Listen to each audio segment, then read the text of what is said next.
Reverse நம்ம இப்போ இந்த வீடியோவில் ரிவர்ஸ் சார்ஜ் மெக்கானிசம் அண்ட் வந்து இசிஓ பற்றி நம்ம வந்து டிஸ்கஸ் பண்ணலாம். ஸோ ஃபர்ஸ்ட் வந்து reverse charge mechanism in GST. இப்போது யூஸ்வலாக ஒரு சப்ளை வந்து forward charge mechanism and reverse charge மெக்கானிசம்னு 2 வகையாக கிளாஸிஃபை பண்ணுவாங்க. ஃபார்வர்ட் சார்ஜ் மெக்கானிசம்னா என்னென்னா, இப்போ வந்து சப்ளையர் வந்து உங்களுக்கு வந்து ரெசிபியன்ட் கிட்ட வந்து ஜிஎஸ்டி கலெக்ட் பண்ணி அதே வந்து கவர்மெண்ட்க்கு வந்து டெபாசிட் பண்ணுவாங்க. மோஸ்ட் ஆஃப் த சப்ளை டிரான்சாக்ஷன்ஸில் வந்து இந்த மெத்தட் தான் ஃபாலோ ஆகும். பட் இன் ஃபியூவர் கேசஸ் வந்து உங்களுக்கு வந்து பார்த்தீங்கன்னா, ரெசிபியன்ட் வந்து அவங்க டேக்ஸை அவங்களே கவர்மெண்ட்டுக்கு வந்து பே பண்ணிடுவாங்க. அதாவது supplier own collect tax from the recipient. So அதே தான் ரிவர்ஸ் சார்ஜ் மெக்கானிசம்னு சொல்லுவாங்க. So in case of reverse charge mechanism, the recipient will pay the GST to the government by himself instead of giving it to the supplier. ஓகேங்களா? So next வந்து உங்களுக்கு வந்து பார்த்தீங்கன்னா, so supplier வந்து உங்களுக்கு GST component வந்து அவங்களோட tax டாக்குமெண்ட்டில் வந்து சார்ஜ் பண்ண மாட்டாங்க. அதனால in case of reverse charge supplier cannot issue வந்து tax invoice to the recipient. He issues only bill of supply. So நான் டேக்ஸ் இன்வாய்ஸ்னா என்ன, பில் ஆஃப் சப்ளைனா என்ன, அதுக்கு என்ன டிஃப்ரென்ஸ் அப்படின்றத என்னோட ப்ரீவியஸ் வீடியோஸில் டிஸ்கஸ் பண்ணியிருக்கேன், அதை பார்த்துக்கோங்க. இப்போது இன் கேஸ் ஆஃப் ரெசிபியன்ட் வந்து ரிவர்ஸ் சார்ஜில் வந்து என்ன வந்து உங்களுக்கு வந்து ரெஸ்பான்சிபிலிட்டினா, ஃபஸ்ட்டு வந்து என்ன பண்ணணும், அவங்களோட ஜிஎஸ்டியை வந்து அந்த சப்ளைக்கான ஜிஎஸ்டியை recipient will deposit the government. Next இப்போது நீங்கள் வந்து பை கேஷ் தான் இந்த இந்த ஆர்சிஎம் ஜிஎஸ்டி வந்து பே பண்ணணும் ரெசிபியண்ட்டை. நீங்கள் வந்து உங்களோட ஐடிசி வச்சு ரெசிபியண்ட் வந்து இந்த ஜிஎஸ்டி வந்து செட் ஆஃப் பண்ண முடியாது. பிகாஸ் இப்போது சப்ளையர்கிட்ட நீங்கள் ஜிஎஸ்டி வந்து கேஷில் பே பண்ணி அதே வந்து சப்ளையர் வந்து யூஸ்வலாக டெபாசிட் பண்ணியிருப்பாங்க. Instead of supplier making the deposit to the government, here the recipient yourself are making the deposit to the government. So என்ன கேஷில் தான் நீங்கள் வந்து பண்ணணும். நீங்கள் வந்து இங்கே ஐடிசி வந்து இந்த ஆர்சிஎம் ஜிஎஸ்டி பே பண்ணுறதுக்கு யூஸ் பண்ண முடியாது. நீங்கள் ஒன்ஸ் வந்து நீங்கள் உங்கள் ஆர்சிஎம் ஜிஎஸ்டி இன் கேஷ் வந்து கவர்மெண்ட்க்கு பே பண்ணானையே, ஸோ நீங்கள் வந்து மற்ற இன்புட் டேக்ஸ் கிரெடிட் மாதிரி ஜிஎஸ்டி மாதிரி நீங்கள் வந்து உங்களோட ஆர்சிஎம் ஜிஎஸ்டிக்கும் நீங்கள் வந்து கிரெடிட் வந்து கிளைம் பண்ணிக்கலாம். நீங்கள் உங்களோட அவுட்புட் டேக்ஸோட செட் ஆஃப் பண்ணிவிட்டு அந்த நீங்கள் வந்து உங்கள் ஃபைனல் லைபிலிட்டியை பே ஆஃப் பண்ணிக்கலாம். இப்போது இந்த ITC of tax paid under RCM வந்து ரெசிபியன்ட் வந்து கிளைம் பண்ணுறதுக்கு அவங்களுக்கு ஒரு டேக்ஸ் டாக்குமெண்ட் வந்து வேணும். அதாவது அந்த டாக்குமெண்ட்ல வந்து இவ்வளோ டேக்ஸ் நான் வந்து பே பண்ணியிருக்கேன் கவர்மெண்ட்டுக்கு, அதே நான் வந்து ஐடிசி கிளைம் பண்ணுறேன்னு ஒரு டாக்குமெண்ட் ஃபார் ப்ரூஃப் வந்து ஒரு டாக்குமெண்ட் ஃபார் ப்ரூஃப் வந்து வேணும் இல்லைங்களா? In case of forward charge mechanism வந்து சப்ளையர் வந்து டேக்ஸ் இன்வாய்ஸ் இஷ்யூ பண்ணுவாங்க. ஸோ அதில் டேக்ஸ் டீட்டெயில்ஸ் எல்லாமே இருக்கும். அதையே வந்து பேசிஸாக வச்சு பையர் வந்து ஐடிசி கிளைம் பண்ணுவாங்க. So in case of reverse charge வந்து சப்ளையர் வந்து பில் ஆஃப் சப்ளை தான் இஷ்யூ பண்ணுறதுனால உங்களுக்கு ஒரு டேக்ஸ் டாக்குமெண்ட் வச்சு ஐடிசி கிளைம் பண்ணணுன்றதுக்காக செல்ஃப் இன்வாய்ஸ் அப்படின்னு ஒன்று ரெசிபியன்ட் தனக்குத்தானே ஒரு இன்வாய்ஸ் வந்து இஷ்யூ பண்ணிக்குவாங்க. ஸோ அதே தான் செல்ஃப் இன்வாய்ஸ்னு சொல்லுவாங்க. So when a supplier is covered under RCM, then the recipient issues himself a self invoice at the time of at the time of supply of the service. ஓகேங்களா? இப்போ recipient வந்து உங்களுக்கு வந்து சப்ளையருக்கு வந்து அந்த சர்வீஸ் ஆர் கூட்ஸ்க்கு வந்து உங்களுக்கு வந்து பே பண்ணும்போது ஹீ மஸ்ட் இஷ்யூ வந்து பேமெண்ட் வவுச்சர் டு ரெக்கார்ட் வந்து பேமெண்ட்டு. ஸோ செல்ஃப் இன்வாய்ஸ் வந்து டு ரெக்கார்ட் சப்ளை வந்து வந்து recipient himself will issue, and the payment voucher will be issued by the recipient to the supplier to record payment at the time of making payment to the supplier. So next வந்து important point வந்து பார்த்தீங்கன்னா, GSTR 3Bல வந்து எங்கே வந்து உங்களுக்கு வந்து recipient வந்து உங்களுக்கு இதை வந்து டிக்ளேர் பண்ணுவாங்கன்னா, ஃபர்ஸ்ட் வந்து நீங்கள் வந்து உங்களோட அவுட்புட் டேக்ஸ் லயபிலிட்டியில் நீங்கள் வந்து இந்த ஆர்சிஎம் டேக்ஸ் வந்து ஆட் பண்ணிவிட்டு பே பண்ணிவிட்டு நெக்ஸ்ட் அதுக்கு நீங்கள் வந்து ஐடிசி வந்து கிளைம் பண்ணிக்கணும். அதுதான் ஆர்டர். ஓகேங்களா? ஸோ வந்து டேபிள் 3.1 சப்செக்ஷன் டியில் ஃபஸ்ட்டு ஆர்சிஎம் லைபிலிட்டி வந்து ரெசிபியன்ட் வந்து டிக்ளேர் பண்ணிடுவாங்க.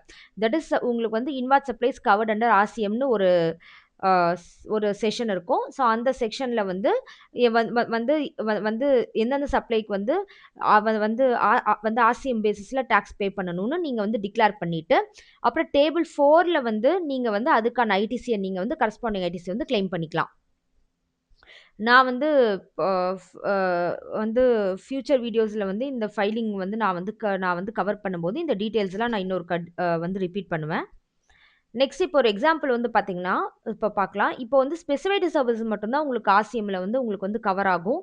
சில சர்வீஸ் வந்து உங்களுக்கு வந்து இதெல்லாம் ஆர்சிஎம்னு வந்து கவர்மெண்ட் வந்து உங்களுக்கு நோட்டிஃபிகேஷன் வந்து உங்களுக்கு பப்ளிஷ் பண்ணியிருப்பாங்க.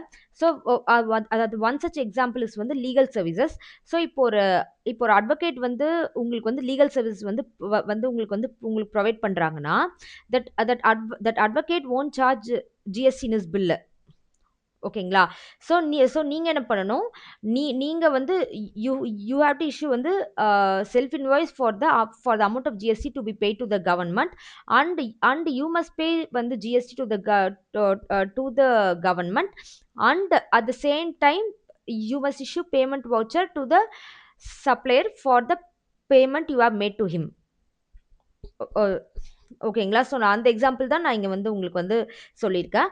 அப்புறம் நீங்கள் ஆர்சிஎம் டேக்ஸ் எது நீங்கள் வந்து கவர்மெண்ட்க்கு டெபாசிட் பண்ணுறீங்களோ அதை நீங்கள் வந்து ஐடிசியாக வந்து கிளைம் பண்ணிக்கலாம். நெக்ஸ்ட் வந்து இ-காமர்ஸ் ஆப்ரேட்டர். ஸோ இப்போ இ-காமர்ஸ் ஆப்ரேட்டர்னா உங்களுக்கு எக்ஸாம்பிள் சொன்னால் என்ன அப்படின்றது தெளிவாக புரியும். Example Amazon, Flipkart, Uber, Ola, Swiggy, Zomato எல்லாமே உங்களுக்கு வந்து என்னென்னா எல்லாமே இ-காமர்ஸ் ஆப்ரேட்டர்ஸ். அதாவது it is an online platform that connects the supplier and the buyer and facilitates supply. Supply நடக்கிறதுக்கு இ-காமர்ஸ் ஆப்ரேட்டர் வந்து ஹெல்ப் பண்ணும். ஓகேங்களா? ஸோ அதுதான் இ-காமர்ஸ் ஆப்ரேட்டர். ஸோ இப்போ இ-காமர்ஸ் ஆப்ரேட்டரோட ரெஸ்பான்சிபிலிட்டி வந்து பார்த்தீங்கன்னா வந்து உங்களுக்கு வந்து 2 வகையாக வந்து பிரிக்கிறாங்க. ஓகேங்களா? ஃபஸ்ட்டு வந்து ஜிஎஸ்டியில் கேஸ் 1 வந்து நம்ம வந்து டிஸ்கஸ் பண்ணலாம். இப்போ வந்து கேஸ் 1 வந்து other than 9 subsection 5 services supplier வந்து e-commerce operator வழியா சப்ளை பண்ணுறாங்கன்னு வச்சுக்கோங்க. ஓகேங்களா? தட் இஸ் கேஸ் 1 என்னன்னா supplies other than 9 subsection 5 services supplied via e-commerce operator by the supplier. Next வந்து கேஸ் 2 வந்து பார்த்தீங்கன்னா supply covered under 9 subsection 5 services that is supplied via e-commerce operator platform. ஓகேங்களா? So first வந்து case 1 வந்து பார்க்கலாம். So இப்போது ஒரு சப்ளையர் வந்து இருக்காங்க. அவங்க வந்து இந்த மாதிரி வந்து எக்ஸாம்பிள் வந்து அமேசான் எடுத்துக்கோங்க. அதில் வந்து ஒரு சேல் ஆஃப் கூட்ஸ் வந்து பண்ணுறாங்க. And that good or services is not covered under 9 subsection 5னா இந்த டிரான்சாக்ஷனில் வந்து என்ன வந்து நடக்குன்றதை நம்ம பார்க்கலாம். ஸோ இப்போ வந்து சப்போஸ் வந்து 1 lakhக்கு நீங்கள் ஒரு இது வந்து பர்ச்சேஸ் பண்ணுறீங்க. கூட்ஸ் வந்து பையர் வந்து வந்து அவங்க சப்ளையர்கிட்ட வந்து அந்த உங்களுக்கு வந்து இதில் பர்ச்சேஸ் பண்ணுறாங்க அமேசானில். அப்போ வந்து உங்களுக்கு சப்ளையர் வந்து என்ன பண்ணுவாங்கன்னா he will issue tax invoice to the buyer. ஓகேங்களா?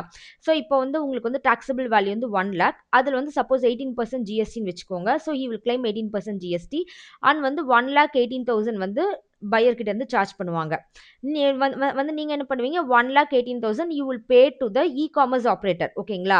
ஸோ நீங்கள் வந்து இப்போது அந்த அமேசான் பிளாட்ஃபார்மில் நீங்கள் வந்து சப்ளை ஆர்டர் வந்து பிளேஸ் பண்ணிங்கன்னா அப்போ வந்து that amount will be collected by the ECO. ஓகேங்களா? அந்த அமௌண்ட் இசிஓக்கு தான் நீங்கள் பே பண்ணுற அமௌண்ட் வந்து போகும். ஓகேங்களா? இப்போ இசிஓ வந்து என்ன பண்ணுவான்னா அந்த என்டையர் 1,18,000 அமௌண்ட் வந்து சப்ளையருக்கு வந்து கொடுக்க மாட்டான். ஓகேங்களா? அதில் வந்து டிசிஎஸ் அட் வந்து 1% on the taxable value deduct பண்ணிட்டு ரிமைனிங் அமௌண்ட் தான் சப்ளையருக்கு வந்து கொடுப்பான். ப்ளஸ் வந்து he will deduct whatever the commission amount is due. ஓகேங்களா? ஸோ இப்போ வந்து 1% டிசிஎஸ் வந்து உங்களுக்கு வந்து டாக்ஸபிள் வேல்யூ 1 lakh மேலே தான் உங்களுக்கு இசிஓ வந்து டிடக்ட் பண்ணுவாங்க. ஸோ 1 lakhல 1% வந்து உங்களுக்கு வந்து பார்த்தீங்கன்னா 1000 rupees. ஓகேங்களா? ஸோ நீங்கள் 1,18,000ல் 1000 rupees வந்து டிசிஎஸ் வந்து இசிஓ ஆப்ரேட்டர் அதாவது அமேசான் டிடக்ட் பண்ணிட்டு அண்ட் வந்து எவ்வளோ கமிஷன் வந்து பேசியிருக்காங்களோ 2 பேத்துக்குள்ளே செல்லர் அண்ட் அண்ட் அமேசானுக்குள்ள அக்ரிமெண்ட் இருக்கோ அந்த கமிஷன் அமௌண்ட்டையும் பெர்சன்டேஜையும் வந்து டிடக்ட் பண்ணிட்டு ரிமைனிங் அமௌண்ட்டை தான் செல்லருக்கு வந்து இசிஓ வந்து பே பண்ணுவாங்க. ஓகேங்களா? இதுதான் கான்செப்ட். இப்போ டிசிஎஸ் வந்து எதுக்கு வந்து இசிஓ தட் இஸ் அமேசான் வந்து டிடக்ட் பண்ணுது உங்களுக்கு வந்து செல்லர் கிட்ட இருந்து அப்படின்னா அதோட மெயின் ரீசன் வந்து என்னன்னா இந்த சேல்ஸை வந்து ட்ராக் பண்றதுக்காக. சப்போஸ் வந்துங்க இப்போ வந்து நீங்க வந்து அமேசான்ல ஒரு பொருள் வந்து வாங்குறீங்க. இப்போ சப்போஸ் நான் வந்து வாங்குறேன்னு வச்சுக்கோங்களேன். இப்போ நான் வந்து not registered under GST. So வந்து என்ன பண்ணுவான் எனக்கு வந்து so it's a B2C supply, business to consumer. So வந்து நான் என்ன பண்ணுவேன், நான் வந்து ரிட்டர்னே ஃபைல் பண்ண மாட்டேன். நான் வந்து என்னோட ஐடிசியே நான் வந்து கிளைம் வந்து பண்ண மாட்டேன். ஓகேங்களா? ஸோ அப்போ இந்த சேல் வந்து ஒன்று வந்து நடந்தது அப்படின்னு டிபார்ட்மெண்ட்க்கு எப்படி தெரியும்? அன்லஸ் வந்து சப்ளையர் வந்து அவங்களோட ஜிஎஸ்டிஆர் 1ல வந்து உங்களுக்கு B2C சப்ளைஸில் இந்த பர்டிகுலர் சப்ளை நான் வந்து இப்படி வந்து நான் இவங்களுக்கு வந்து 1,18,000க்கு சேல் பண்ணேன்னு அன்லஸ் சப்ளையர் வந்து ரிப்போர்ட் பண்ணாமல் இந்த சப்ளை வந்து ஜிஎஸ்டி டிபார்ட்மெண்ட்னால ட்ராக் பண்ண முடியாது. ஓகே, ஸோ இந்த சப்ளையை வந்து ட்ராக் பண்ணணும் அப்படின்றதுக்காக தான் அந்த சப்ளை வந்து நடக்கும்போதே உங்களுக்கு வந்து இந்த கேஸில் வந்து என்ன பண்ணுறாங்கன்னா இசிஓ அந்த வந்து எவ்வளோ வந்து அந்த டிசிஎஸ் 1% வந்து அந்த செல்லர் அமௌண்ட்லேருந்து வந்து டிடக்ட் பண்ணிவிட்டு ரிமைனிங் அமௌண்ட் வந்து கொடுக்குறாங்க. ஸோ இந்த டிசிஎஸ் கிரெடிட் வந்து செல்லரோட எலக்ட்ரானிக் கேஷ் லெஜரில் போய் உட்காரும்.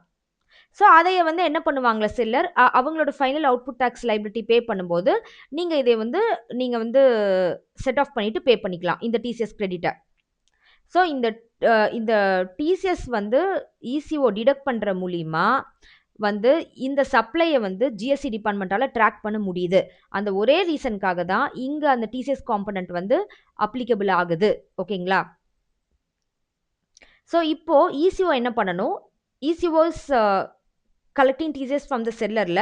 ஸோ அந்த டிசிஎஸை வந்து ஒரு டிசிஎஸ் ரிட்டர்ன் வந்து இசிஓ வந்து மந்த்லி வந்து ஃபைல் பண்ணணும். நான் இந்த மந்தில் வந்து இப்போ எக்ஸாம்பிள் வந்து அமேசான் பார்த்தீங்கன்னா நான் இந்த மந்தில் வந்து நான் வந்து இவ்வளோ சப்ளை வந்து நான் வந்து ஃபெசிலிட்டேட் பண்ணியிருக்கேன். அதில் நான் இவ்வளோ டிசிஎஸ் வந்து கலெக்ட் பண்ணியிருக்கேன். And these supplies are not covered under 9 subsection 5 services வந்து அப்படின்னா டிசிஎஸ் ரிட்டர்ன் அதாவது ஜிஎஸ்டிஆர் 8 வந்து by 10th of next month வந்து இசிஓ தட் இஸ் வந்து அமேசான் வந்து ஜிஎஸ்டி போர்ட்டலில் ஃபைல் பண்ணணும். அண்ட் வந்து இவங்க வந்து கம்பல்சரியாக வந்து நீங்கள் வந்து இசிஓ ஆப்ரேட்டர்ஸ் வந்து ஜிஎஸ்டி கீழே ரெஜிஸ்டர் பண்ணணும். அந்த த்ரிஷோல்டு லிமிட் வந்து இசிஓ ஆப்ரேட்டர்ஸ்க்கு அப்ளையே ஆகாதுங்க. இப்போ example in case of GST registration வந்து பார்த்தீங்கன்னா இப்போ வந்து நார்மல் கேட்டகரி ஸ்டேட்ஸ்க்கு அப் டு வந்து அது 40 lakhs நீங்கள் உங்களோட அக்ரிகேட் டர்னோவர் கிராஸ் பண்ணாதான் நீங்கள் வந்து கூட்ஸ் சப்ளையர்னா நீங்கள் வந்து ஜிஎஸ்டி ரெஜிஸ்ட்ரேஷன் பண்ணணும். இல்லைனா 20 lakhs in case of service சப்ளையர்னா ஜிஎஸ்டி ரெஜிஸ்ட்ரேஷன் பண்ணணும். இந்த த்ரிஷோல்ட் லிமிட் வந்து இசிஓ ஆப்ரேட்டருக்கு அப்ளிகபிள் ஆகாது. அவங்க கண்டிப்பாக ஜிஎஸ்டி ரெஜிஸ்ட்ரேஷன் வந்து எடுக்கணும். ஓகேங்களா? ஸோ ஃபஸ்ட்டு இப்போ நம்ம கேஸ் 1 வந்து நம்ம வந்து these are the important points வந்து டிஸ்கஸ்ட். ஓகேங்களா? இப்போ வந்து நம்ம வந்து கேஸ் 2 வந்து பார்க்கலாம். தட் இஸ் 9 subsection 5 சர்வீசஸ் வந்து பார்க்கலாம். ஓகேங்களா? ஸோ இப்போ 9 subsection 5 கீழே 4 டைப் ஆஃப் சர்வீசஸ் வந்து உங்களுக்கு வந்து கவர் பண்ணியிருக்காங்க. கூட்ஸ் வந்து இதில் வந்து சப்ளை ஆஃப் கூட்ஸ் வந்து கவர் ஆகலை. ஸோ என்னென்ன 4 டைப் ஆஃப் சர்வீசஸ்னு நான் இப்போ சொல்கிறேன். ஃபர்ஸ்ட் வந்து பேசஞ்சர் டிரான்ஸ்போர்ட் சர்வீசஸ். ஓகேங்களா? Example Ola Uber. இப்போ வந்து நீங்கள் வந்து எங்காவது போகணும் அப்படின்னா வந்து ரைடு வந்து நீங்கள் வந்து என்ன பண்ணுறீங்க, ஆன்லைன் ஓலாவில் வந்து நீங்கள் வந்து புக் பண்ணுறீங்க இல்லையா? ஸோ இங்கே வந்து அந்த ஓலா ஊபர் தான் வந்து they are the e-commerce operator. ஓகேங்களா? ஸோ இந்த மாதிரி பேசஞ்சர் டிரான்ஸ்போர்ட் சர்வீசஸ்க்கு அதுக்கப்புறம் என்ன அக்காமடேஷன் சர்வீசஸ் வந்து அதாவது நீங்கள் என்ன பண்ணுறீங்க த்ரூ வந்து ஆன்லைன் ஆப் வந்து நீங்கள் ஏதாவது ஹோட்டல்ஸ் ரூம்ஸ் எல்லாம் வந்து நீங்கள் வந்து இது பண்ணுவீங்கள்ல, புக் பண்ணுவீங்கள்ல. ஸோ வந்து அந்த மாதிரி கேசஸ்லாம் வந்து என்னென்னா இந்த 9 subsection 5ல் வந்து கவர் ஆகுது. Next house keeping services. So நீங்கள் வந்து ஆப் மூலிமா நீங்கள் வந்து உங்கள் ஹவுஸ் கிளீனிங்க்கு இந்த வந்து ப்ளம்பிங் அந்த மாதிரி வந்து ரிப்பேர் ஒர்க்குக்கெலாம் நீங்கள் வந்து வந்து ஆள் வேணும் நீங்க வந்து புக் பண்ணீங்கன்னா, வந்து சர்விஸ் வேணும்னு நீங்க வந்து புக் பண்ணீங்கன்னா, அப்போ வந்து அந்த வந்து பர்ட்டிகுலர் பெர்சன் வந்து உங்களுக்கு வந்து எல்லாம் அந்த சர்விஸ் வந்து செஞ்சு குடுப்பாங்கல்ல. ஸோ அந்த டைப் சர்விஸ் வந்து ஹவுஸ் கீப்பிங் சர்விசஸ் வந்து 9 சப்ஷன் 5ல வந்து கவர் பண்ணியிருக்காங்க. நெக்ஸ்ட் வந்து உங்களுக்கு வந்து பார்த்தீங்கன்னா, ரெஸ்டாரண்ட் சர்விசஸ் வியா e-commerce operator. Example Swiggy, Zomato. So நீங்க வந்து ஸ்விக்கி, ஜொமேட்டோல வந்து நீங்க பர்ச்சேஸ் பண்றீங்களா, ஆன்லைன் ஃபுட் வந்து பர்ச்சேஸ் பண்றீங்களா, ஸோ அந்த கேஸஸ்லாம் வந்து நீங்க 9 சப்ஷன் 5ல வந்து கவர் ஆகுது. ஓகேங்களா? ஸோ இப்போ இந்த இந்த இந்த வகையான சர்விசஸ் வந்து இ-காமர்ஸ் ஆப்பரேட்டர் வழியா சப்ளை பண்ணும்போது, என்ன இசிஓட ரெஸ்பான்சிபிலிட்டி வந்து என்னன்னா, ECO is liable to pay GST for the supply to the government. So ECO வந்து டீம்டு சப்ளையரா உங்களுக்கு வந்து ட்ரீட் பண்ணுவாங்க. ஓகேங்களா? ECO is not the actual supplier. Actual supplier இங்க யாருன்னா உங்களுக்கு யாரு? அந்த வந்து ரெஸ்டாரண்ட் ஓனர் தான் ஆக்சுவல் வந்து சப்ளையர். ஸோ இசிஓ வந்து பார்த்தீங்கன்னா, உங்களுக்கு வந்து deemed supplier. Because ECO will be is liable to pay GST to the government in this case. ஓகேங்களா? ஸோ நம்ம என்ன பண்ணுவாங்க, இப்போ வந்து நீங்க சப்போஸ் வந்து ஓலா, ஊபர்ல வந்து டிரான்ஸ்போர்ட் நீங்க வந்து ரைட் புக் பண்றீங்கன்னா, ஃபேர் வந்து உங்ககிட்ட இருந்து வந்து இன்க்ளூசிவ் ஆஃப் ஜிஎஸ்டி வந்து இசிஓ வந்து கலெக்ட் பண்ணிட்டு, ஜிஎஸ்டி காம்பனன்ட் பிளஸ் வந்து கமிஷனை வந்து இசிஓ வந்து தட் இஸ் வந்து ஓலா வந்து வச்சுட்டு, மிச்ச அமௌண்ட்டை வந்து வந்து உங்களுக்கு வந்து என்ன பண்ணுவாங்க, கேப் ப்ரொவைடருக்கு வந்து குடுத்துருவாங்க. ஓகேங்களா? ஸோ உங்களுக்கு வந்து அந்த ஜிஎஸ்டி வந்து இசிஓ வந்து கவர்மெண்ட்க்கு வந்து டெபாசிட் பண்ணிருவாங்க. ஸோ இந்த 9 சப்ஷன் 5 சர்வீசஸ்ல டிசிஎஸ் வந்து வராதுங்க. எதுக்கு இங்க டிசிஎஸ் ஏன் இங்க வராது? ஏன்னா இந்த சப்ளைய வந்து கவர்மெண்ட் ட்ராக் பண்ணணும்னு எந்த அவசியமும் இல்லை. ஏன்னா இ-காமர்ஸ் ஆப்பரேட்டர் டைரக்ட்டா ஜிஎஸ்டி தானே வந்து கவர்மெண்ட்க்கு வந்து டெபாசிட் பண்ணிடுறான். ஸோ வந்து சப்ளையர் வந்து இந்த டிரான்சாக்ஷனுக்கு வந்து ஜிஎஸ்டி பின்னால வந்து பே பண்ணாம போயிட்டா என்ன பண்றது அப்படின்னு திங்க் பண்றதுக்கு அவசியமே இல்ல.